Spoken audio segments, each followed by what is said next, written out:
Muito boa noite, sejam muito bem-vindos a mais uma edição do Remata à Conversa. Eu sou a Ana Regina Ramos e hoje vamos ter aqui, como habitual, o Eduardo Carvalho para fazer aqui mais um comentário acerca das novidades no mundo do futebol, mais em específico para as equipas da região norte, que é sempre este o nosso foco.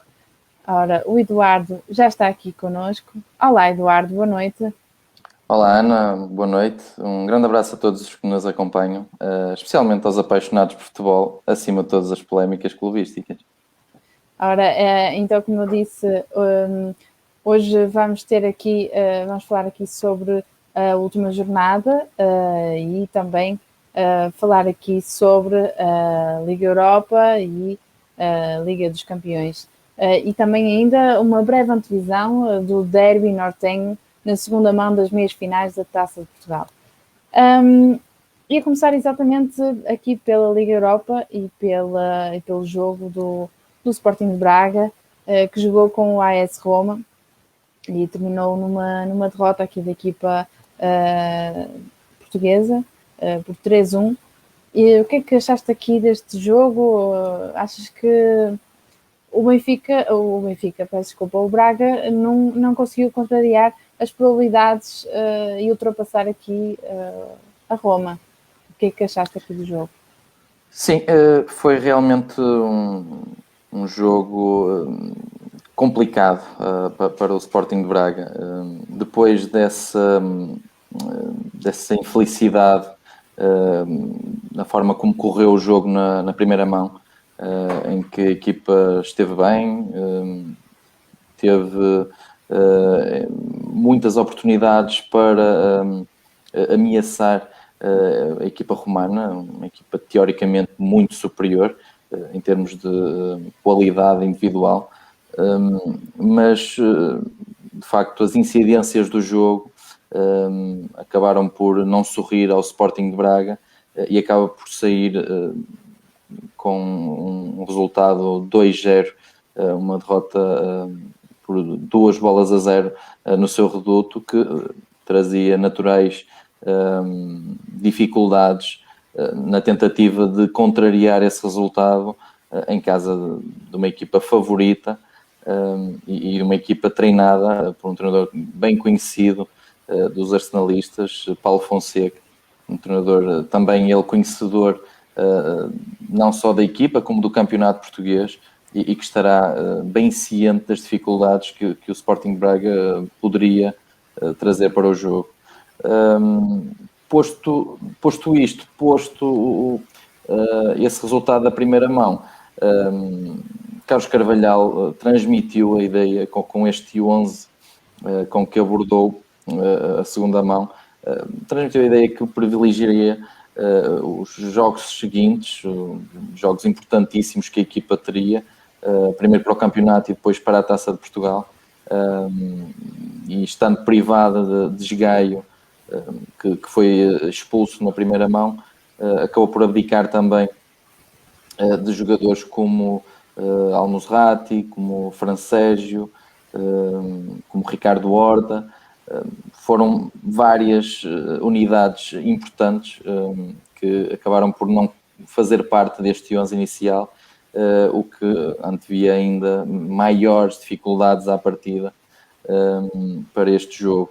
O Sporting Braga acabou por entrar bem na partida, mas não conseguiu concretizar e a Roma estava bastante ligada ao jogo, estava bastante concentrada e conseguiu chegar à vantagem, e esse golo acabou por matar a eliminatória, e esse 1-0 acabou por criar um adamastor impossível de ultrapassar para o Sporting Braga, ou praticamente impossível, porque nada é verdadeiramente impossível em futebol e na vida. Assim, gostaria de destacar apenas a postura do Sporting de Braga, que conseguiu ombrear neste jogo e na eliminatória contra os romanos, crónico candidato ao título italiano, tem estado arredado dessas andanças nos últimos anos, mas é sempre uma equipa muito forte, não só a nível interno como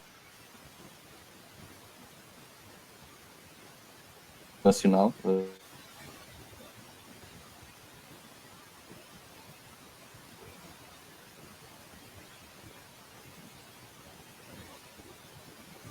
Teve nesta segunda mão em Lucas Piazon, um jogador que acabou por funcionar como um cérebro, um estratega desta equipa.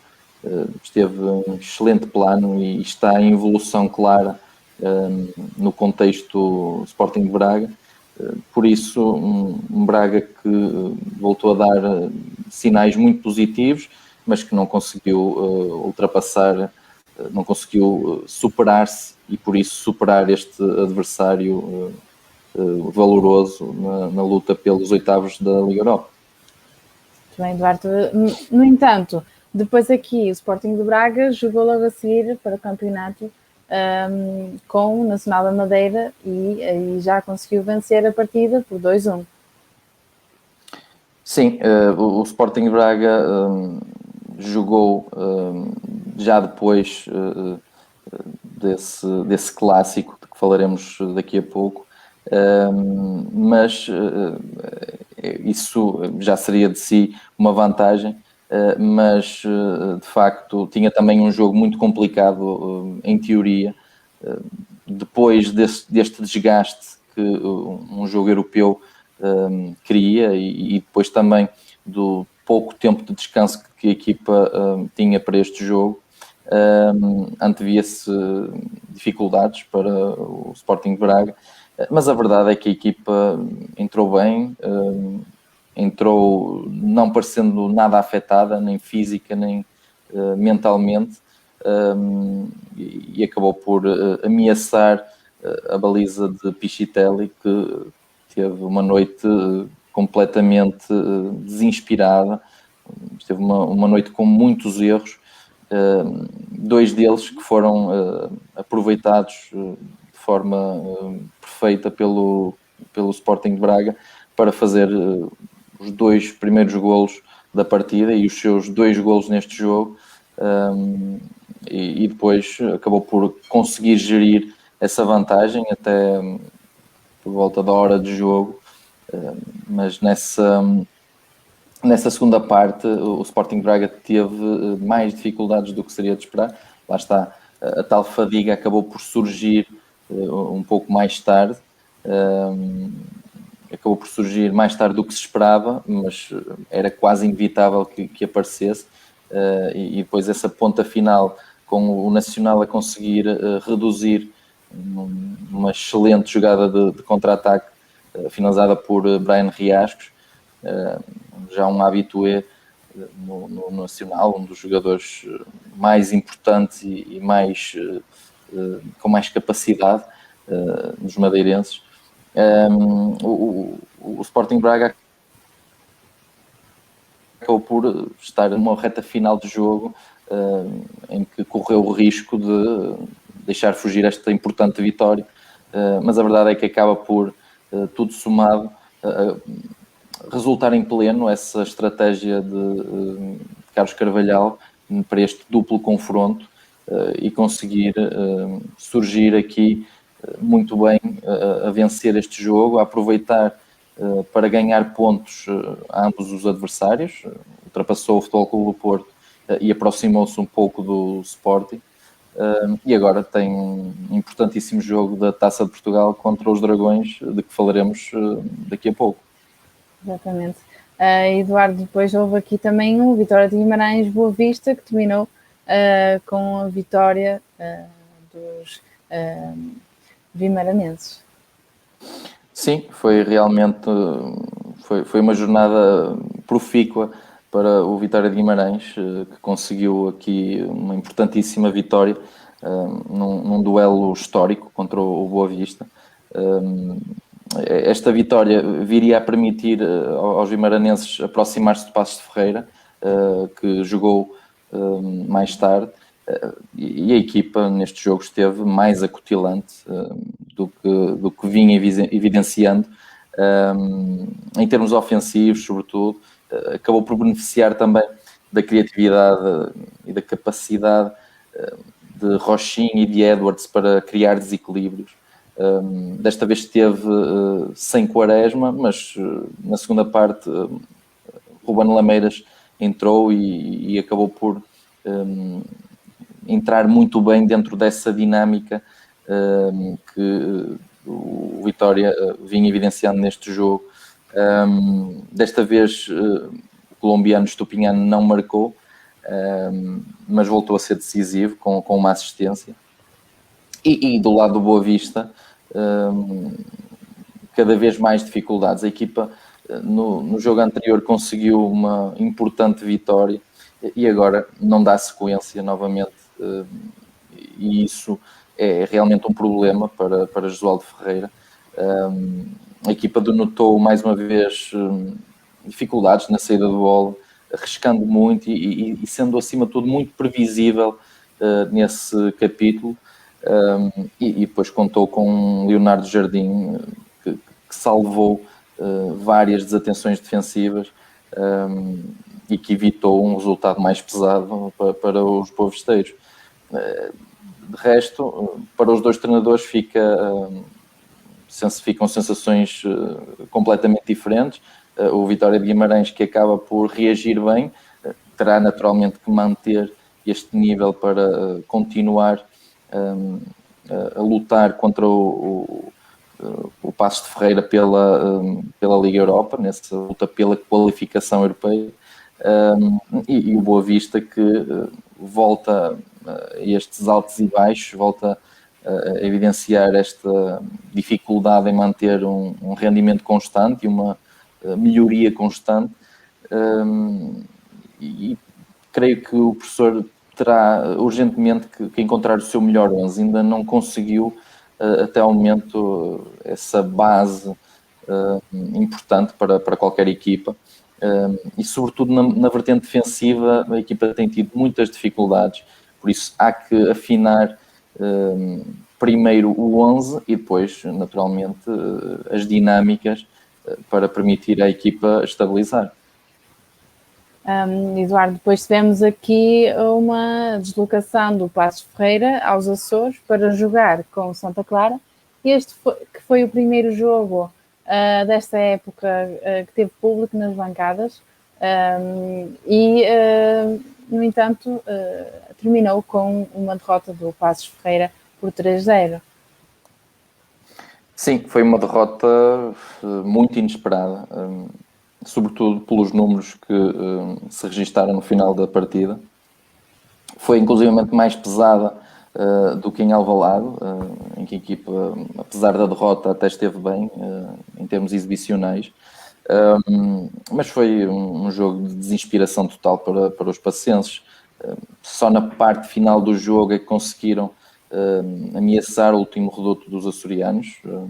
Na primeira parte e até meio da segunda tiveram muita dificuldade em articular o seu jogo a meio campo, algo muito estranho num setor que é o setor mais forte da equipa e que tem permitido esta fantástica campanha que está a conseguir, mas de facto assim visto de fora dá a sensação que foi uma exceção, e é isso que naturalmente Pepa quererá já transmitir à sua equipa, que este jogo tem que ser uma ilha na fantástica época que os Castores estão a fazer. Terão já que reagir para o próximo jogo, sob pena do Vitória de Guimarães aproximar de forma muito, muito perigosa e eventualmente decisiva nesta reta final da época, em que o Paços de Ferreira tem naturais, acaba por surgir de uma forma surpreendente nesta luta pela Liga Europa, mas acaba por ter naturais expectativas de segurar este quinto lugar, que seria um feito para este plantel e para este treinador. Veremos qual será o futuro mais próximo de Pepa e dos pacientes. Exatamente. Depois tivemos aqui o Rio Ave, que teve a sua primeira derrota com o comando técnico de Miguel Cardoso e que jogou com o Benfica. Sim, o Rio Ave teve aqui um jogo que muitos anteviam como mais um jogo em que poderia roubar pontos ou pelo menos dificultar muito a tarefa ao seu adversário, mais um grande do futebol português. O Futebol Clube Porto acabou por vencer os vilacondenses e de facto ainda foi numa altura em que já Miguel Cardoso estava a treinar o Rio Ave e peço desculpa, eu passei-te essa informação erradamente. Já houve essa derrota para este novo treinador dos rioavistas, mas a verdade é que a equipa tem estado muito bem desde então. Conseguiu, ainda antes de Miguel Cardoso chegar ao comando técnico, empatar em Alvalade e, de facto, este percurso desde a derrota frente ao Futebol Clube do Porto tem sido muito bom e antevia-se muitas dificuldades, antevia-se para muitos adeptos do futebol um pesadelo, mais uma noite de pesadelo para o Benfica, mas a verdade é que é preciso não esquecer que os encarnados têm um plantel amplamente superior.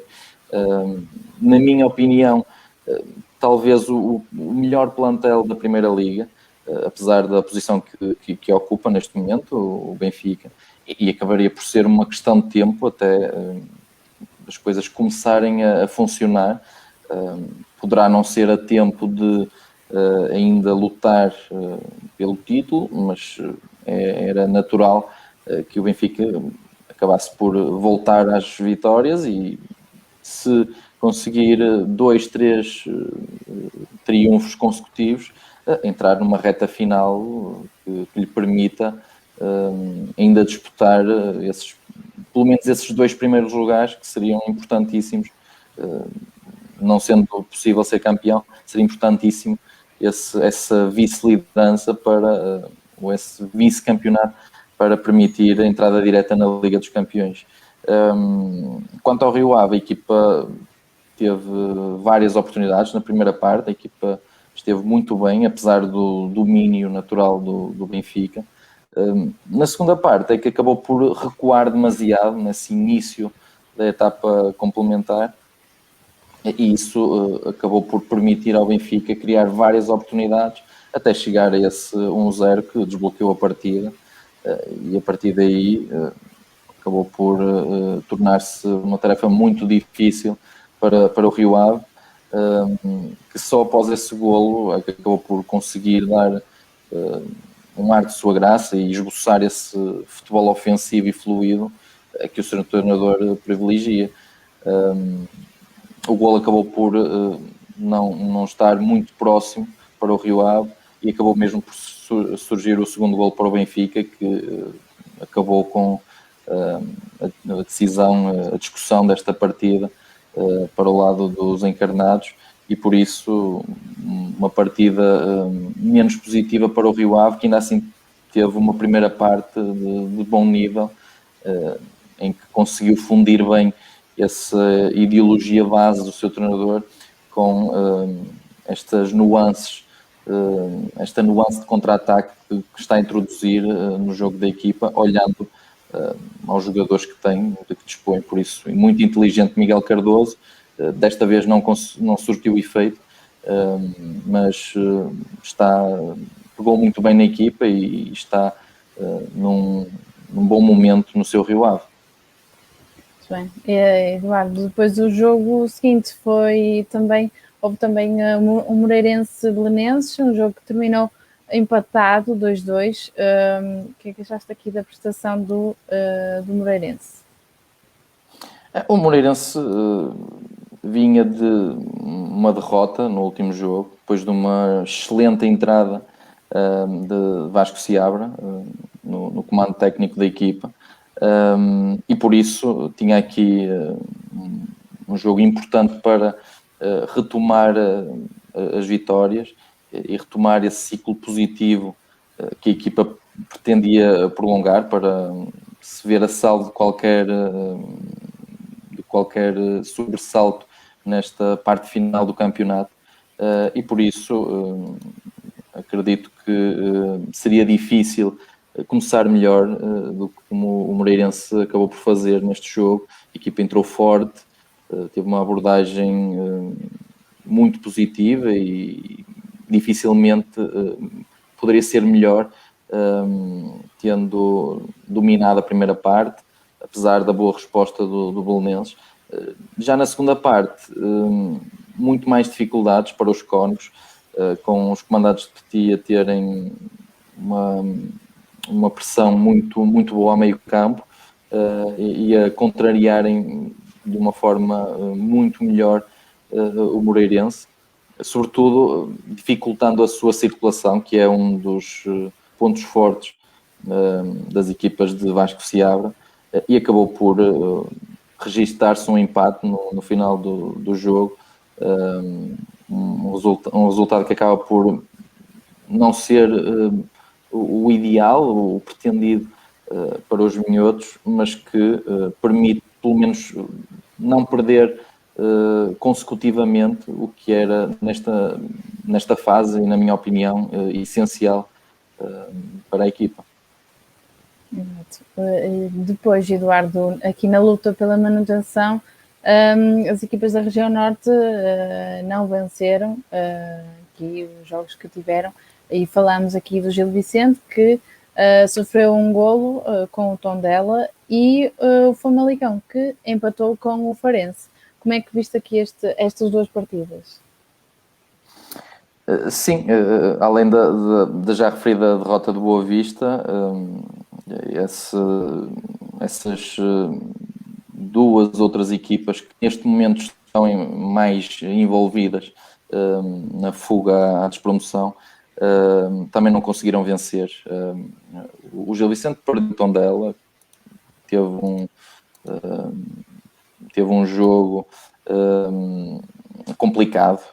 É sempre muito complicado jogar em casa dos Beirões, que normalmente criam muitas dificuldades aos seus adversários.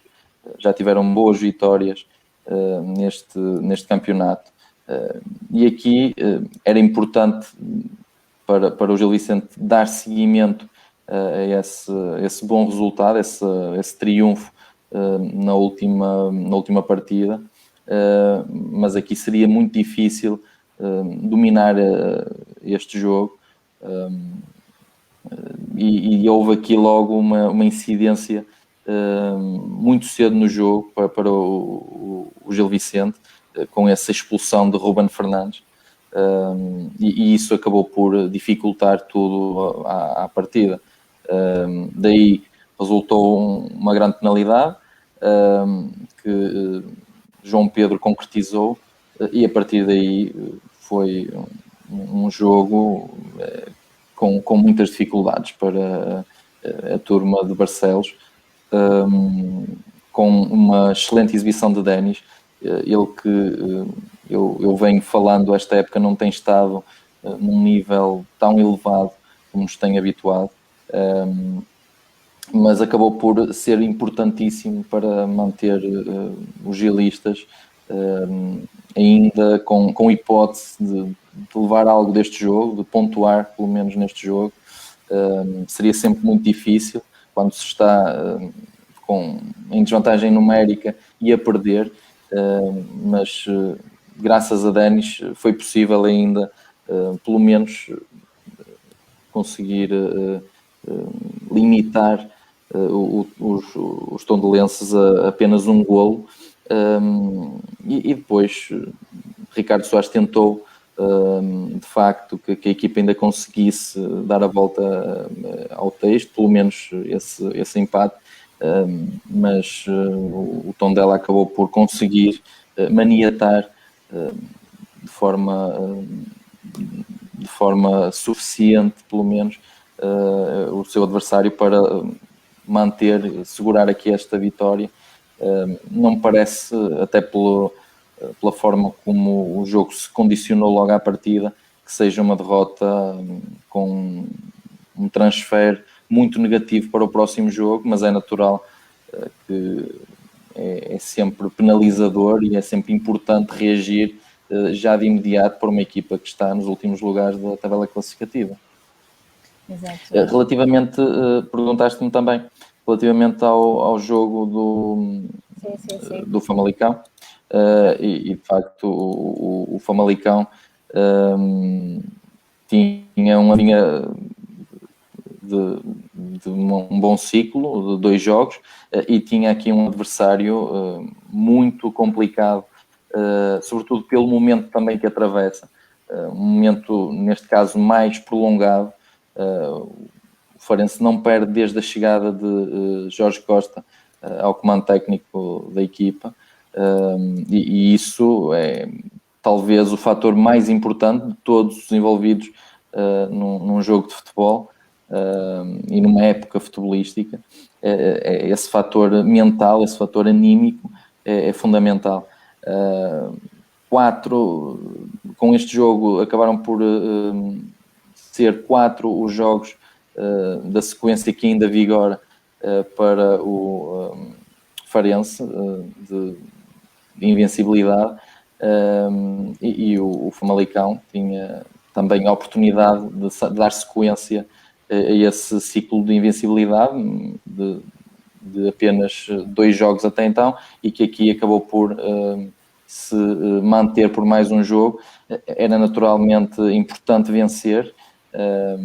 A equipa teve aqui alguma dificuldade em voltar a impor o seu jogo, mas acabou por pelo menos segurar um empate importante para não cair novamente nessa espiral negativa com que começou a época e em que esteve até há bem pouco tempo. Por isso foi um jogo relativamente seguro do Famalicão. Não conseguiu ter as oportunidades suficientes para vencer este jogo. Não conseguiu também aproveitar essa expulsão de André Pinto, do lado do Farense, logo aos 50 minutos. Portanto, teve quase meia parte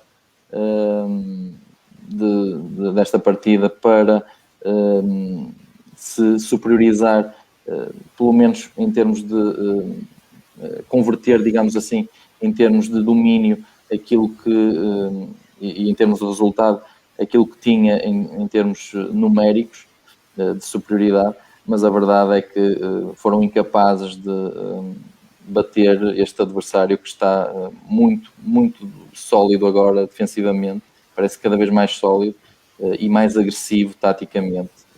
Na minha opinião, é o que Jorge Costa está a conseguir de diferente relativamente a Sérgio Vieira, que estava a fazer um bom trabalho no Sporting Farense. Muito bem. Eduardo, falta também agora aqui falar sobre o clássico Futebol Clube do Porto e Sporting.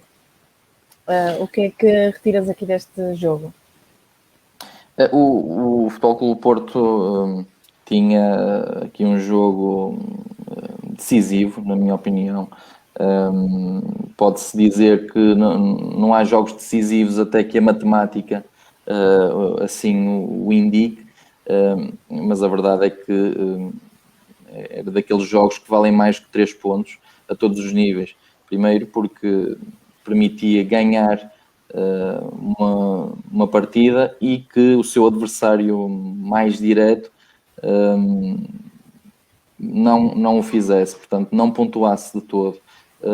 Depois, pela parte anímica que tudo isso significa, conseguir vencer o líder, conseguir anular essa desvantagem, poderia perigar de alguma forma esse estado anímico, esse estado de alma com que a equipa dos Leões está neste momento. E agora acredito que depois deste jogo, depois deste empate, será realisticamente muito difícil para o Futebol Clube Porto recuperar esses 10 pontos. É verdade que a equipa já conseguiu anular desvantagens grandes, mas creio que tal aconteceu, por exemplo, na época passada, mas creio que apenas de 7 pontos, o que faz toda a diferença, ainda por cima, tendo agora o Sporting Braga já à sua frente, e o Benfica aproximar-se, antevendo-se uma melhoria das águias nesta reta final da temporada, e por isso um jogo que acaba por ser penalizador para o Futebol Clube Porto, um jogo em que os Dragões foram superiores do ponto de vista ofensivo. Defensivamente a equipa esteve muito concentrada, esteve muito personalizada para evitar esse perigo que poderia surgir dos Leões. Anulou muito bem Pedro Gonçalves durante grande parte da partida e da sua participação na mesma. E também conseguiu controlar bem as investidas sempre muito incisivas de Nuno Santos, de Tiago Tomás. Conseguindo isso, teve meio caminho andado para ter sucesso nesta partida, mas depois, na frente de ataque, não conseguiu aproveitar as várias oportunidades de que dispôs, não tendo sido uma equipa muito dominadora e muito criativa na forma como impôs o seu jogo.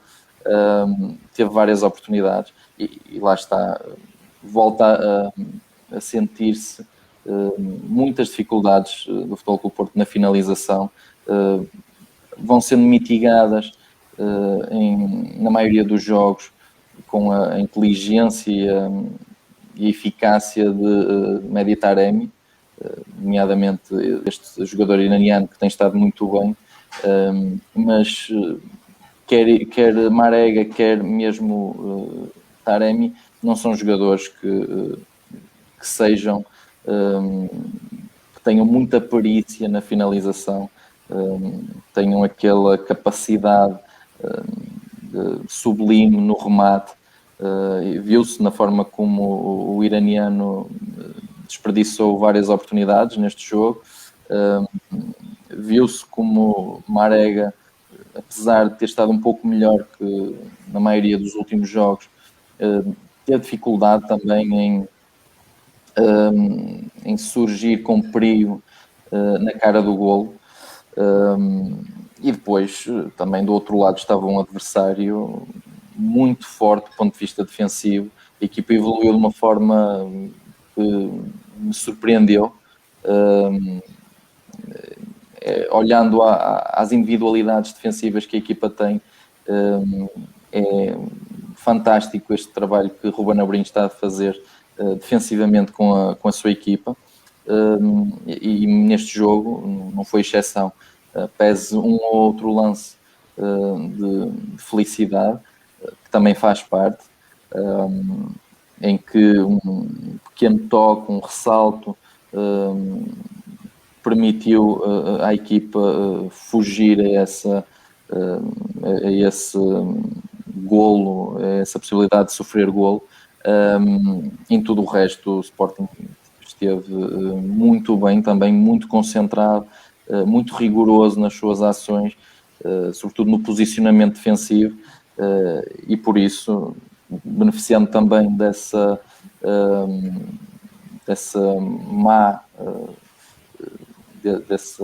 mau aproveitamento do Futebol Clube Porto na finalização, acabou por segurar um preciosíssimo empate que deixa o caminho para o título cada vez mais aberto. Muito bem, Eduardo, antes de passarmos aqui à segunda parte do nosso programa, quero só relembrar os jogos com equipas da região norte que vão decorrer nesta próxima jornada. Logo na sexta-feira, já para a jornada 22, o Paços de Ferreira vai jogar com o Nacional às 18h30. Depois, no sábado, às 20h30, joga o Boa Vista com o Famalicão. No dia seguinte, no domingo, às 20 horas, joga o Rio Ave com o Farense. E depois, já na terça-feira, às 21h45, joga o Sporting de Braga com o Vitória.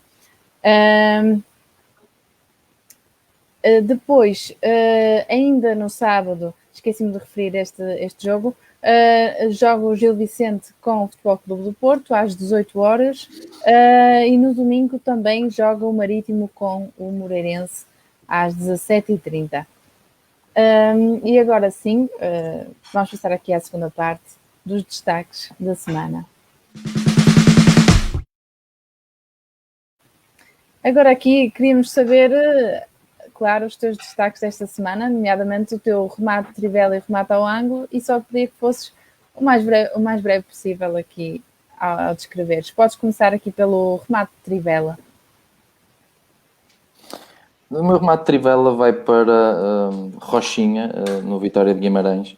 É um jogador que muitas vezes nem sequer é opção para ser lançado durante as partidas e que aqui surgiu com a titularidade neste jogo frente ao Boa Vista e esteve em excelente plano. É um jogador que, apesar de ser a maioria das vezes utilizado como extremo, pelo menos como médio a partir da ala, beneficiaria ainda mais alinhar-se na posição 10, sobretudo nos jogos mais do campeonato do Vitória de Guimarães. É natural que em jogos grandes a equipa se resguarde de outra forma, mas é um jogador que iluminou a equipa neste jogo, juntamente com Edwards e também Lameiras, e que merecia outro tipo de oportunidades daqui para a frente, na minha opinião. Uhum. E aqui o teu outro remate ao ângulo? No meu remate ao ângulo, eu vou utilizar aqui este ciclo do Famalicão. Tive muita dificuldade em escolher um segundo destaque positivo, que eu tentei que fosse positivo, todos estes destaques fossem positivos nesta semana, mas com alguma dificuldade acabei por a minha escolha acabou por recair no Famalicão, que não teve um jogo fantástico e não conseguiu vencer um jogo que seria importante, mas que pelo menos mantém uma série de invencibilidade importante de 3 jogos, e isso permite outra tranquilidade para encarar esta fase final do campeonato. Por isso, um bom trabalho de Silas até ao momento. Muito bem, Eduardo. E quanto ao teu remate final, aqui para terminarmos esta edição? O meu remate final vai para este Futebol Clube Porto Sporting de Braga, que se avizinha. Um jogo da segunda mão das meias finais da Taça de Portugal, que será mais um derby nortenho e mais um jogo muito importante para estes adversários, que são adversários diretos, não só nesta eliminatória da Taça, como também no campeonato. E será importante por vários motivos. Primeiro, porque a distância pontual destas duas equipas para o líder da Liga já é bastante relevante, e depois porque esse facto leva a antever dificuldades em vencer o título nacional e o primeiro objetivo da época, sobretudo para o Futebol Clube do Porto, e para as duas equipas é uma oportunidade de ouro para poder vencer algo, para poder colocar no seu museu mais um troféu, e esta época, apesar de boas temporadas, estas equipas estão com dificuldades em poder celebrar no final. Por isso, para os Dragões, como há pouco falámos, importante focar-se, quer para os Dragões, quer para os arsenalistas, focar-se na luta pelo lugar que dá acesso direto à Liga dos Campeões, e depois qualquer uma destas equipas, de forma natural, se poderá aproveitar para uma eventual perda de pontos do líder, para surpreender ao sprint no final do campeonato. Mas a verdade é que a Taça de Portugal constrói-se desde já, essa possível vitória na Taça.